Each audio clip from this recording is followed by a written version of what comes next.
débuté nos travaux avec cette table ronde, ce que je viens de dire, voilà, afin d'éclairer et approfondir la partie du document d'orientation sur gagner un plein exercice de la responsabilité professionnelle. À la tribune sont installés Marianne Dujarier, qui est sociologue du travail, Sylvie Durand, pilote de la commission document d'orientation, et Gaëlle Tandy. Voilà, je passe la parole à Sylvie. Merci beaucoup. Bonjour à toutes et à tous. Nous avons donc effectivement décidé de consacrer cette première table ronde de notre congrès à la question de la responsabilité professionnelle qui est traitée dans le premier chapitre de la partie revendicative de notre document et qui a pour thème très exactement reprendre la main sur le travail pour gagner un plein exercice de la responsabilité professionnelle. Et c'est donc dans ce cadre que nous avons le plaisir d'accueillir Marianne Dujarier, que nous avions déjà reçue par le passé pour son ouvrage consacré au management des incarnés. Pour mémoire, Marianne Dujarier est sociologue universitaire, consacre une part essentielle de ses recherches à l'activité humaine dans le travail. J'ai vu aussi que vous avez travaillé sur l'activité humaine dans le commerce, pour dire les choses de manière synthétique. Après le management des incarnés, qui est devenu d'ailleurs pour nombre d'entre nous un ouvrage de référence, vous avez publié aux éditions de l'APEC les cadres organisateurs à distance, enquête quantitative et clinique. Et en septembre, vous venez de sortir au PUF, troubles dans le travail, sociologie d'une catégorie de pensée. Vous aurez, j'espère, l'indulgence de concevoir que nous n'avons pas encore lu l'ouvrage sorti en septembre. Alors, cette question de la responsabilité est au cœur de nos préoccupations. D'ailleurs, plusieurs de nos organisations en ont fait un thème privilégié, des ateliers préparatoires à ce congrès. C'est également un des 3 critères distinctifs dont l'UGICT a obtenu qu'il soit retenu dans l'accord national interprofessionnel du 28 février 2020 sur les personnels cadres et assimilés. On pourrait les caractériser, pour reprendre notre expression la plus favorite, ces personnels ingénieurs, cadres, techniciens, agents de maîtrise, comme salariés qualifiés à responsabilité. Alors, a priori, les employeurs devraient se satisfaire d'avoir des salariés qui aspirent à exercer pleinement leurs responsabilités professionnelles. Il devrait y avoir d'ailleurs une parfaite entente sur le sujet, et pourtant, il ne vous aura pas échappé que c'est tout le contraire que l'on observe.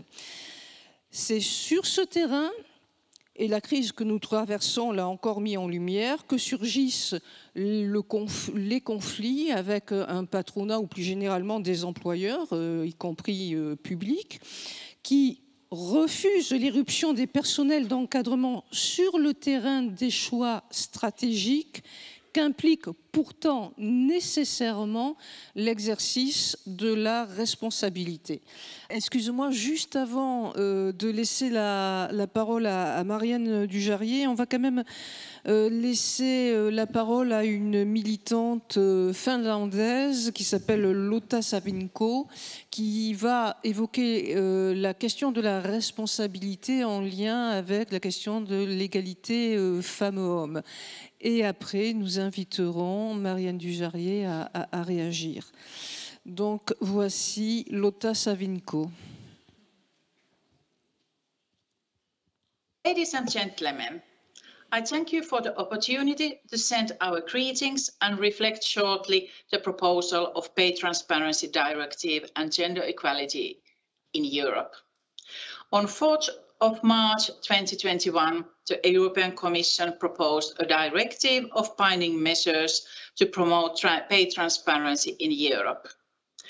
Gender equality and equal pay as part of it are fundamental and human rights issues. Without equal pay, working life cannot be fair and of good quality. The promotion of equal pay is a key part of the reform of working life as a whole, and the development of the quality of working life. In the EU, women earn on average 14% less than men, and pay transparency is an important way of tackling the problem. The pay gap has remained stubbornly high in Europe for decades. So, more effective means are needed. Equal pay must be promoted through the development of both legislation at the EU level and at the national level, and through collective agreements. Concrete measures in the workplace are also needed. Eliminating unjustified pay gaps also requires the definition of work of equal value. The proposal of pay transparency is important, it is needed and in the right direction, but the directive has to be amended. The draft directive would represent a significant step for employers and employees towards ensuring equal pay. Every employer, regardless of the size, would need to be confident that their pay structures and processes are delivering equal pay for the same work and work of equal value in every European Union member state. It is proposing extensive measures that would require employers to be transparent on these pay structures, pay processes and pay gaps by category of workers, and require the removal of any unjustified gaps of 5% or more. Employees would also have extensive rights to information on pay, to raise questions on pay gaps and to seek redress. There is also better access to justice for victims of pay discrimination, such as compensation for workers who suffer gender pay discrimination, and then there is the burden of proof on employer, not the worker, and then there will be sanctions to include fines. But what has to be amended? The possibility for trade unions and equality bodies to support workers in ensuring equal pay is important. The Commission's proposal should therefore be clarified so that instead of vague references to employees' representatives, the directive clearly safeguards the right of trade unions to represent employees and to negotiate the promotion of equal pay. It also needs to be clarified the rights of trade unions and strengthen then collective bargaining. Obligation of reporting on gender pay gap of employers with at least 250 employees must be lowered down to 10 workers. This is something that European Parliament might support, but European Council is strongly against, at least at the moment. Where pay reporting reveals a gender pay gap at least 5%, and when the employer cannot justify the gap on objective, gender-neutral factors, employers will have to carry out pay assessments. But here we have to raise the question that is 5% of unexplainable pay difference something to be accepted? It also have to be ensured that workers can discuss their pay and that pay secrecy clauses are banned. European Parliament's the joint draft report of co-rapporteurs is a step in the right direction and proves that with political commitment there is a real chance for this directive to become a leap forward that delivers equal pay. So, the proposal for directive is a real chance for us to significantly advance the equal pay between different sexes. For that, we need to work hard together and ensure that the remaining hurdles are brought down as the directive proceeds in the European Parliament and in the European Council.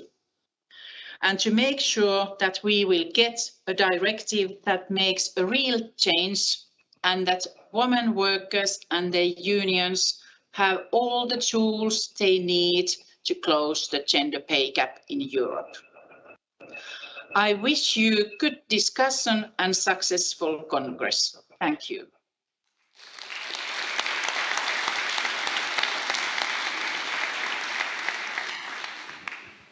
Oui, alors quelques précisions simplement pour vous dire que Lotta Savinko est membre d'Eurocadre, dont vous savez certainement maintenant tous que l'UGICT CGT, en la personne de Neila Grélez, a pris la présidence. Et que ce qu'elle évoque là en ce moment, c'est une directive qui est en cours de discussion. C'est le sujet brûlant d'actualité au niveau européen, et la directive devrait être adoptée au début de l'année prochaine. Voilà pour ce point donc sur égalité salariale. Et maintenant, je vais proposer à Marianne Dujarier de réagir à tout ce que vous avez apporté dans le débat sur la responsabilité. Merci beaucoup à tous et à toutes. Je suis ravie d'être là et je vais essayer d'être synthétique. Alors évidemment, je ne vais pas reprendre les interventions très intéressantes qui ont été faites, mais peut-être tricoter mon propos avec ce qui a été dit sur ce que j'ai trouvé particulièrement intéressant, c'est la diversité des secteurs, où on voit que cette question est réellement transverse. Il marche le micro, là j'ai l'impression que ça saute. Non, ça va? Bon, parce que... Comment? Comme ça c'est mieux? Moi, sur la question de la responsabilité, ça me fait penser à une scène presque quotidienne que je vis et que vous connaissez sans doute. Lorsque nous sommes dans un supermarché, ou je ne veux pas citer de marque, voilà, ou une petite supérette même, on entend régulièrement le micro déclenché et on dit un responsable est demandé en caisse. Et à chaque fois, ça me fait sursauter.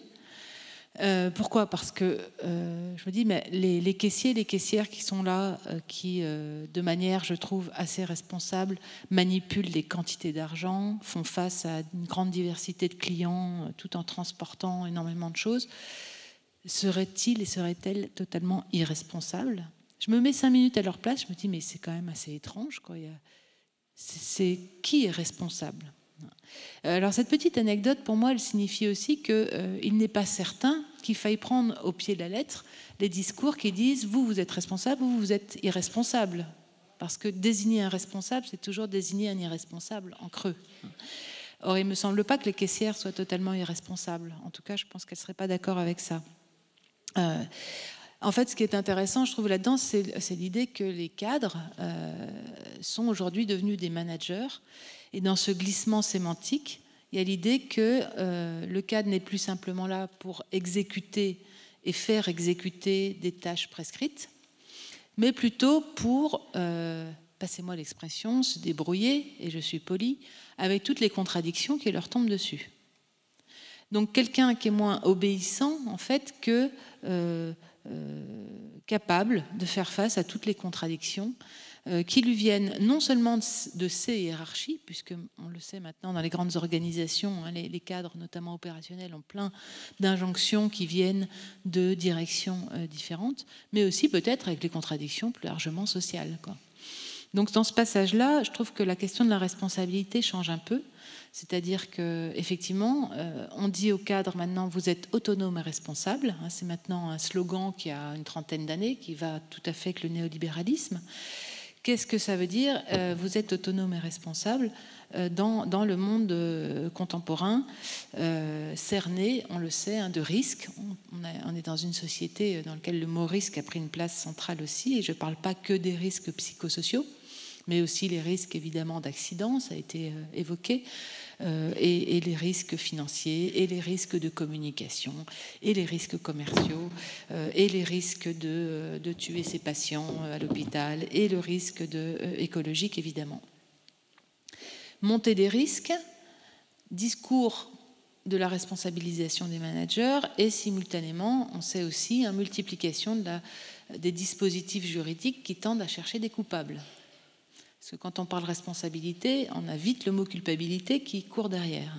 Et en effet, culpabilité même au sens juridique, puisque nous assistons à ce qu'on appelle une juridiciarisation, je suis trop contente de l'avoir dit d'un coup, des rapports professionnels. C'est-à-dire, alors dans la santé, ça a été évoqué, on le sait, de plus en plus, de dispositifs juridiques encadrent la pratique des soignants et des médecins en particulier, et des directeurs d'hôpitaux.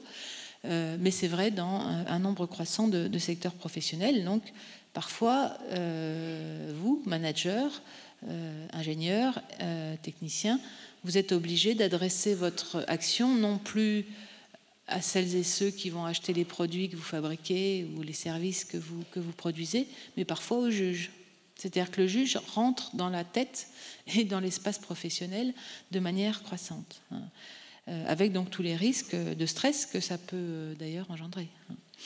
Alors pour moi, c'est vraiment, on est dans une société qui est à la fois dans l'hyper-prescription, c'est-à-dire qu'il y a de plus en plus de prescriptions, on vous dit ce qu'il faut faire, tout en disant, donc, vous êtes autonome, donc plus de prescriptions, tout avec une injonction à l'autonomie, qui impose soit de tricher avec le réel, soit de tricher avec la gestion, d'une certaine manière. Alors je vais y revenir, mais si on prend ça d'un point de vue plus philosophique ou sociologique, la question de la responsabilité, ça veut dire savoir répondre savoir répondre, qui n'est pas pareil que de trouver une solution. On est dans un monde aujourd'hui où on parle de trouver des solutions, qui n'est pas tout à fait pareil que savoir répondre, qui n'est pas forcément une solution. Mais bon, si on reprend les vieux débats, notamment la critique de Bourdieu, que Bourdieu faisait de Sartre, j'aimais bien cette expression que donc Bourdieu ricanait un petit peu de la théorie de Sartre, parce qu'il trouvait que Sartre présupposait, dans sa théorie de la mauvaise foi, que nous étions libres. Parce qu'en fait, la question de la responsabilité renvoie à celle de la liberté. Si je suis absolument contrainte de partout, on ne peut pas m'attribuer de la responsabilité. Si, par exemple, même dans un tribunal, si j'ai perdu la tête et qu'on peut me qualifier de complètement dingue, je ne peux pas être qualifié de responsable d'une action, y compris criminelle.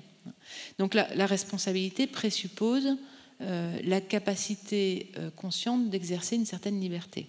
Et c'est ça qui fait ricaner Bourdieu, qui lui, vous le savez, voyait plutôt que notre action est bien plus contrainte que ça. Et il employait cette expression que j'aime bien. Il disait, en fait, Sartre rejette les réalités gélatineuses. Le fait que nous ne sommes pas totalement conscients à faire des choix comme ça, de manière totalement détachée. Non, on est un peu englué dans des déterminations sociales, des contextes, des rapports sociaux institutionnalisés, etc. D'ailleurs, ces réalités gélatineuses est devenue je dirais, l'argument politique dominant depuis 40 ans. Rappelez-vous le TINA, There is no alternative, de Margaret Thatcher, qui était le mot d'ordre, le premier mot d'ordre, on va dire, ou le deuxième après le Chili, du néolibéralisme. Cette idée chez nos dirigeants qu'on n'a pas le choix. Alors là, on est au-delà de Bourdieu, et c'est étonnant, parce qu'on pourrait dire que ce n'est pas le même camp. Mais nos dirigeants aujourd'hui sont dans un discours de déterminisme total. Il n'y a pas de choix. Donc, s'il n'y a pas de choix, il n'y a pas de responsable. Je ne sais pas si vous êtes d'accord avec ça, mais il me semble que... Donc, c'est quand même assez troublant, parce que nous sommes dans une société qui n'arrête pas de faire appel au sens des responsabilités des uns et des autres, dans le salariat, mais en même temps qui, à un niveau politique, affirme qu'il n'y a pas d'alternative. Par exemple, on a demain un colloque là-dessus, sur les discours politiques sur l'avenir du travail. On nous dit le numérique va déterminer l'avenir du salariat. Ah bon ? C'est des discours ultra déterministes. Donc ça, c'est un peu étrange, en fait. Je préviens, je ne vais pas vous donner de solutions, mais plutôt plein de questions. Donc, voilà, alors peut-être qu'entre les deux, on peut, c'est d'ailleurs moi ma position sociologique, c'est-à-dire reconnaître que nous sommes déterminés, incontestablement, par toute l'histoire, par les rapports sociaux, par la possibilité des interactions, etc. Et en même temps, nous avons une certaine marge de manœuvre dans l'action. Donc on peut à la fois reconnaître nos déterminations et la possibilité d'en répondre. C'est d'ailleurs, d'une certaine manière, toute l'histoire du syndicalisme et de la CGT en particulier, dont rappelons quand même que une des grandes avancées sociales qu'a permis le syndicalisme, c'est de permettre de faire reconnaître juridiquement la responsabilité de l'employeur, notamment en matière d'accidents et de maladies professionnelles. Enfin, pour moi, c'est le mot responsabilité dans le syndicalisme, il est central quand même, parce que cette responsabilité de l'employeur est absolument fondamentale dans les progrès sociaux que, grâce à la CGT notamment, nous avons obtenus. Voilà, donc d'entrée de jeu, si vous voulez, si on prend le point de vue un peu théorique, est-ce qu'on est libre ou est-ce qu'on est déterminé? Est-ce qu'on peut agir ou pas? Dans quel monde est-on si nos gouvernements nous disent d'être responsables alors qu'eux-mêmes disent qu'ils n'ont pas le choix? Alors, je vais commencer par les difficultés. Vous me direz quand il me reste plus que 5 minutes, parce que je n'ai aucune idée du temps. Moi, parmi les problèmes actuels sur le sens et l'exercice des responsabilités, je vais vous faire une petite liste des problèmes. Ça va être un peu accablant, mais en même temps, je pense que ça peut nous aider à comprendre les choses et à envisager d'agir. On a donc des gouvernements qui se disent irresponsables, un actionnariat anonyme et volatile, donc structurellement irresponsable. On ne peut pas demander à quelqu'un qui a une action, qui la revend, qui la rachète, etc., d'être responsable. On ne sait pas qui c'est, et en plus, c'est volatile. De la même manière, on peut noter une grande mobilité des directions aujourd'hui. Je suis sûre que dans vos organisations, vous vivez ça aussi. Donc, on a des directions qui sont atteintes d'agitation et de bougisme et qui ne font que passer. Dans les services publics, ils ont des carrières à faire, donc ils restent 2-3 ans, puis s'en vont. Dans le privé également, il y a un très fort turnover des directions qui fait qu'ils ne sont jamais tenus pour responsables, puisqu'ils sont toujours sur un pied en train de bouger. Mais cette mobilité est également un mot d'ordre qui vous est sans doute adressé aussi dans vos milieux professionnels, où il faut bouger. Le bouger est devenu une valeur positive. Voilà, toutes les entreprises se vantent de créer de la bougeotte. Alors, qu'est-ce que cette bougeotte fabrique du point de vue de la responsabilité? Il me semble une grande irresponsabilité. Parce que pour aller retrouver le responsable d'un truc qui prend du temps et qui s'inscrit dans le temps, il y a un vrai problème. Même le périmètre des entreprises change. Quand on voit Monsanto qui se fait racheter opportunément par Bayer au moment où il y a des affaires juridiques, on voit bien que ça complique un peu la façon d'envisager la question de la responsabilité. Autre difficulté, c'est, mais vous le savez mieux que moi, c'est la complexité des chaînes productives.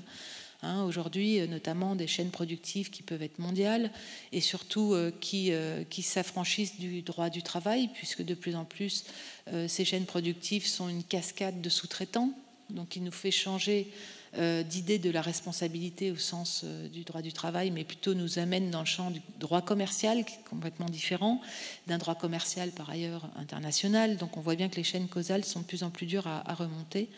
Et de la même manière, on pourrait dire que penser la responsabilité aujourd'hui, c'est compliqué, parce que les effets de notre action sont parfois dans des temporalités qui nous dépassent largement. Je ne parle pas que du nucléaire. On voit bien qu'à un niveau systémique, par exemple, les questions écologiques nous embarquent sur des temporalités qui nous débordent absolument, dans le temps comme dans l'espace. Donc, est-ce qu'on peut tenir pour responsable? Il doit y en avoir ici un ingénieur de chez Renault qui fabrique des voitures dont on dit qu'elles sont polluantes. Dans quelle mesure est-il responsable? Voilà. C'est-à-dire que les débats sociaux, en fait, embarquent aussi ces questions-là de façon compliquée. Il me reste 5 minutes. Difficulté aussi, c'est qu'on sait qu'il ne suffit pas d'être convaincu de faire des choses bien pour arriver à les faire. C'est-à-dire que ces chaînes causales fait que l'éthique de la conviction, comme dirait notre ami Max Weber, ne suffit pas. Il faudrait être conséquentialiste, c'est-à-dire être dans une éthique de la responsabilité, arriver à penser les choses dans le temps et dans l'espace et au bout des chaînes causales de façon... je ne pense pas que nous en soyons capables, ni comme travailleurs, ni comme consommateurs. Donc c'est un peu difficile, quoi.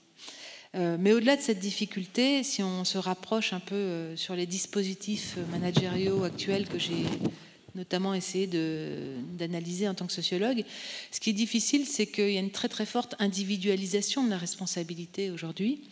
Vous le savez, hein, toute l'idéologie de l'autonomie, de la responsabilité, du développement individuel, etc., où on reporte sur l'individu les coûts, les risques, mais aussi les responsabilités et donc la culpabilité de ce qu'ils font. Cette idéologie, hein, qui, je cite Ulrich Beck, hein, qui transforme les causes extérieures en responsabilité individuelle et les problèmes liés au système en échec personnel. Donc ça, c'est ce qui d'ailleurs est à l'origine de beaucoup de ce qu'on appelle, à mon avis, pas de façon très claire, les risques psychosociaux. Voilà, nous sommes de plus en plus en tant qu'individus responsables et en même temps cernés de prescriptions, d'injonctions contradictoires, voire paradoxales, qui nous obligent à tricher soit avec le réel, soit avec la gestion. Tout ça à travers des dispositifs managériaux qui, et je ne parle pas que du télétravail, sont des rapports sociaux sans relation. C'est-à-dire des dispositifs, les ERP et autres, mais aussi les procédures, qui sont des choses et pas des gens qui nous disent fais ça et fais ci, tu es responsable de le faire, mais qui ne nous permet pas de régulation dans des interactions.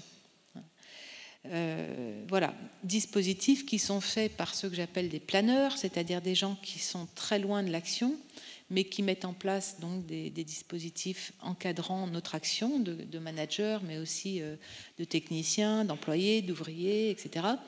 Et dont j'ai essayé de montrer, là j'ai pas le temps de développer, que ces gens-là ont un rapport ludique à leur activité, c'est-à-dire qu'ils sont très très engagés dans un jeu et totalement dégagés, si je puis dire, de toute responsabilité sur les impacts du jeu hors du jeu. C'est d'ailleurs le principe du jeu, hein. Pardonnez-moi l'expression, on s'en fout de ce qui se passe en dehors du jeu. On est complètement dans le jeu. Donc toute la question du rapport ludique, qui est d'ailleurs très à la mode, hein, avec le management, la ludification du management, qui en fait induit un rapport subjectif à ce que nous faisons, qui est de l'indifférence, donc de l'irresponsabilité, on pourrait dire, au hors-jeu. Voilà, donc pour conclure, c'est absolument court, enfin il n'y a rien de possibilité de dire en un quart d'heure, mais c'est pas grave. J'ai fait ce que je peux. On pourrait se demander quelle est la responsabilité du syndicalisme aujourd'hui, compte tenu de ce contexte compliqué, il me semble. Donc non seulement sur l'emploi et ses évolutions, mais aussi sur le travail compris comme activité concrète, dans laquelle nous jouons quotidiennement le sens de ce que nous faisons, mais aussi notre santé. Et aussi la responsabilité du syndicalisme sur la troisième dimension du travail, qui est la production et ses finalités. Que faut-il produire aujourd'hui ? J'ai vu que vous étiez très sensible à ces questions-là, sur les questions environnementales, et je pense que c'est très important que le syndicalisme prenne sa place là-dessus. Que faut-il produire aujourd'hui face aux enjeux sociaux qui n'ont jamais été aussi aigus, mais aussi de santé et surtout les questions écologiques qui nous prennent aujourd'hui à la gorge. De quoi doit-on être responsable ? En fait, c'est peut-être ça la question. Peut-on répondre à tout le monde de notre action ? Faut-il répondre de notre performance économique, de la performance économique aux actionnaires, ou plutôt de la santé aux équipes que nous encadrons, ou aux citoyens qui attendent peut-être autre chose que simplement des produits pas chers, ou aux générations futures. Voilà. À qui doit-on répondre aujourd'hui ? Ça me paraît être une question importante. Et comment en répondre ? Évidemment, c'est la question de la responsabilité du syndicat, la responsabilité des managers et techniciens que vous êtes, mais aussi reposer à nouveau frais peut-être cette question posée de manière séminale en 1895 par la CGT, qui était celle de la responsabilité des employeurs. Comment repenser la question de la responsabilité des employeurs dans ce contexte ? Voilà, je voulais féliciter aussi notre animateur d'avoir inversé le débat. En même temps, je suis un peu gênée parce que du coup, c'est moi qui ai le dernier mot et j'ai horreur de ça. Donc, je repasse le micro. Merci. Oui.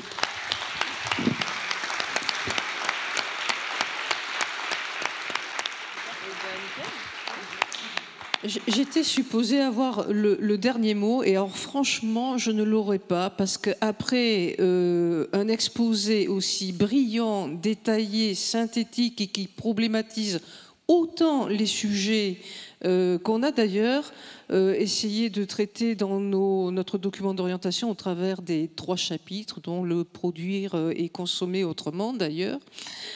Franchement, il n'y a strictement rien à rajouter, si ce n'est, j'espère, pour nous tous, une fabuleuse envie de se replonger dans les ouvrages de Marianne Dujarrier. Encore merci et tous nos applaudissements renouvelés.